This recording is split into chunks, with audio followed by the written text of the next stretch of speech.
Hey everyone, it's Andrew, and today we're going to be reviewing some statistics that you may have learned in the past. So more specifically, we're going to be talking about measures of center and measures of spread. For this lesson, you're definitely going to want a calculator, so once you grab that, we can get started. So like I said, today we're going to be reviewing measures of center and spread. But before we get to that, I just want to go over with you guys summation notation. So we're going to review that real quick. So summation notation is also called sigma notation because we use this Greek letter sigma to indicate that we're about to sum up all of these values. So in this case we say x sub I, where I is the element number in that set. So the first value is going to be x sub 1, and that'll be the first element in the set. The second value will be the second element in the set, and so on and so forth. And we'll go all the way up to x sub n, where there's n numbers in the set. So n is always going to be an integer. Keep that in mind. We want it to be a nice whole number. So in this case, the sum from I equals 1 to n of x sub I would be equal to x sub 1 plus x sub 2 plus x sub 3, all the way to x sub n. Alright, so I have a do now for you guys. So find the total amount of money that Hassan made this week. And so we have a table right here, and some extra questions to ask yourselves as you're doing this is how many elements are there in this set, and how would you write this in summation notation? So take a minute, do that now. Alright, so hopefully you guys have done that. Now we can see that there are 6 elements in this set. We have Saturday, Sunday, Monday, Tuesday, Wednesday, Thursday, and Hassan doesn't work on Friday. And then we would write this in summation notation as, well, we have 24 is our first value. So x sub 1, we can think of Saturday as the first element in our set. So 24 will be the first value. Then we have 16, 40, 55, 33, 72. And we would sum all of this up to get $240. So that would be the answer to this problem. Now that we've discussed summation notation, let's discuss measures of center. So they're the 3 big ones that I'm sure you guys know already. We have the mean, the median, and the mode. But like I said, this is a review video. So we're going to use the table on my left, your right, to discuss this. The first one that we're going to discuss is the mean, or the average. And you'll notice here that I included summation notation. That's because I want to get us used to seeing it. And so here we're summing up all of the elements in this set. Then we're going to divide it by the number of the total number of elements in the set. So here we have 1, 2, 3, 4, 5 elements, and we have 5 values. So we're going to sum up all of the values. So 10 plus 7 plus 10 plus 6 plus 4, and we're going to divide that by 5, the number of elements. So in this case, the average or the mean value of this set of data would be 7.4. Now we're going to talk about the median, or the middle point of the data. So if we were to organize our set of data from smallest to largest value, which is what we did right here, we're going to take the middle value of that. But now you might be asking, okay, but what if there's an even number of elements? So before, you'll see that we had 5 elements, and we can just choose 7 as the median value because it's the one that falls dead in the middle. But now if we have an even number, there's no real middle, right? And so instead what we're going to do is we're going to average the 2 elements in the middle. So here we have 4, 6, 7, 8, 10, 10. So we would take the average of 7 and 8, and that would give us a median of 7.5. All right, finally we're going to talk about the mode. So mode is another way of saying the most. So which value shows up the most in a set of data? And here we have 2 scores that are 10. So 10 is the most frequently recurring value in this set of data, so 10 would be the mode. All right, guys, now that we've discussed the measures of center, finds the measures of center for the following data sets. So you'll notice here that we have height and IQ. Now you guys should try to find the measures of center for both of those. So take a minute, do that now. All right, so hopefully you guys have done that. Now let's check. So here are the answers. I've separated this into mean, median, and mode so that you guys can easily check. So for height, the mean value is 173 centimeters, the median is 175, and the mode is also 175. For IQ, we have a mean of 105, a median of 105, and then there's no mode because none of these values are recurring. So there's just no one value that shows up more than others. So for that, we would say there's no mode. Now we're going to talk about measures of spread, and there's three big ones that we're going to discuss today. That is range, variance, and standard deviation. So the range is the difference between the highest and the lowest values in a data set. So in this case, our highest value is 10, and our lowest value is 4. And so the range is going to be 10 minus 4, the difference, which is going to be 6.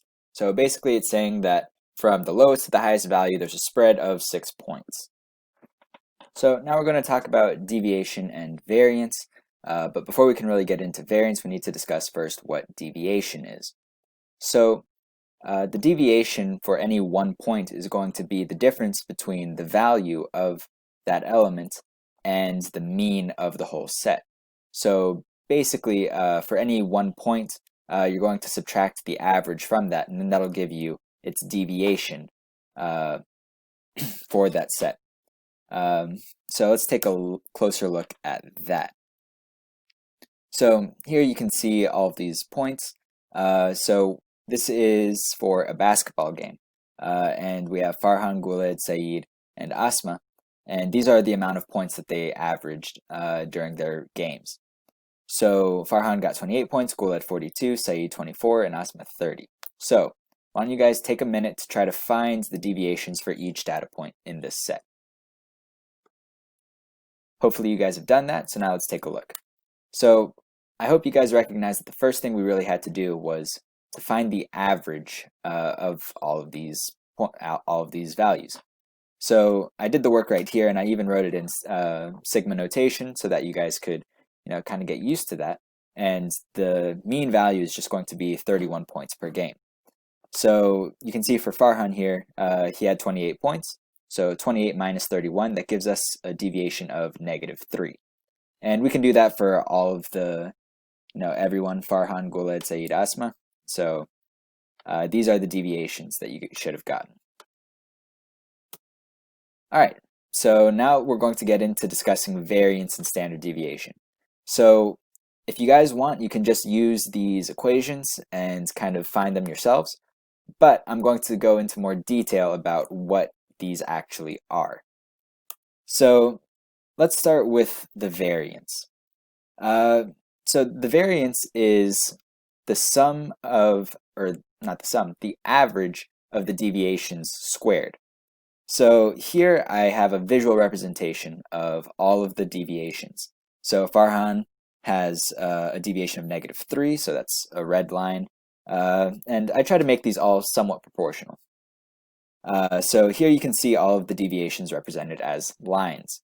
But the variance is the average of those squared, of the deviations squared. So you can see here that now we've turned all of these into squares. So -7 squared would be 49, -3 squared, 9, so on and so forth. So you can see that for all of these points. Now, we need to sum them up and take the average. So I've done the work here, and we can see that the average square is just 45. So the variance, in other terms, is, imagine we have a very large set of data, thousands and thousands of values.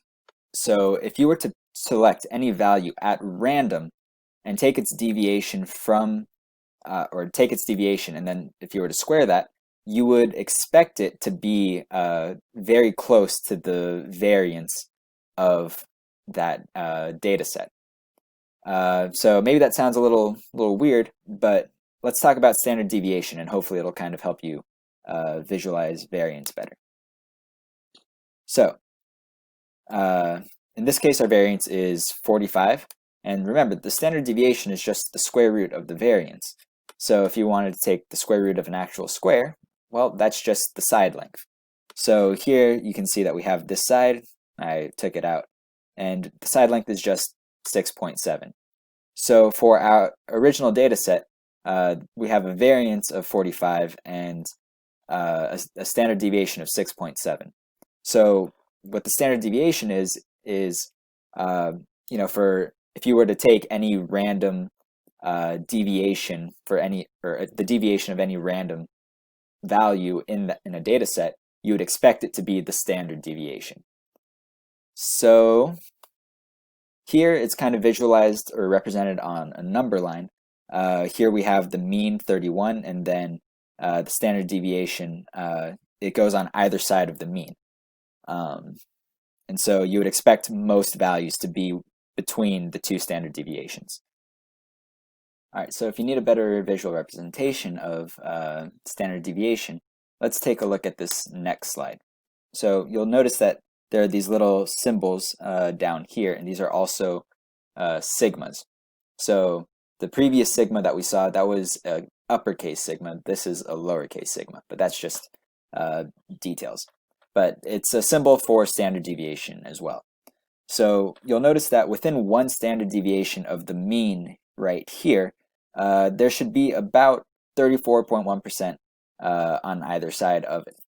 So that's not a set in stone number, but it's basically showing that within a standard deviation, you would expect there to be a majority of values from the set within this range. So within one standard deviation of the mean, you would expect this. And this is called a bell curve. So this is a very common shape that you'll see used a lot in statistical modeling because it's just very useful to kind of get an idea of the values in a set. All right, so here's your homework, and you're going to find the measures of center and spread for these two data sets. So I'll post the answers to the Google Classroom later this week, so be sure to check that out. Also, there are two discussion questions that you guys can answer, and I'll post a forum for that in the classroom as well.